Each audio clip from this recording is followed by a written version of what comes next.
balita ng Panginoon ayon kay San Mateo. Papuri sa'yo, Panginoon.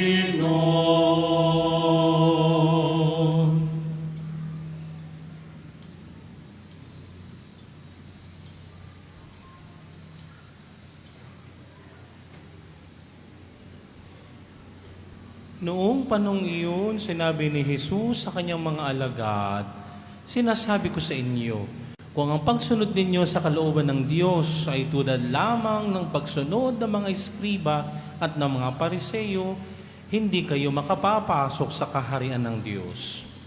Narinig ninyo na nung unay iniutos sa mga tao, huwag kang papatay. Ang sino mang makamatay ay mananagot sa hukuman. Ngunit ngayon sinasabi ko sa inyo, ang mapuot sa kanyang kapatid ay mananagot sa hukuman. Narinig ninyo na nung unay iniutos sa mga tao, huwag kang makiapid. Ngunit ngayon sinasabi ko sa inyo, ang sino mang tumingin ng may mahalay na pagnanasa sa isang babae, sa isip niya ay nakiapid na siya sa babaeng iyon.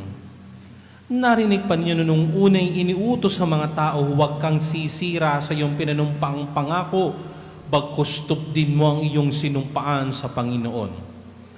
Ngunit ngayon sinasabi ko sa inyo, huwag na kayong sumumpa kung nangangako kayo.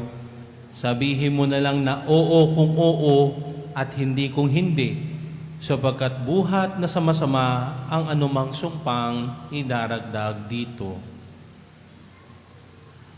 Ang mabuting balita ng Panginoon.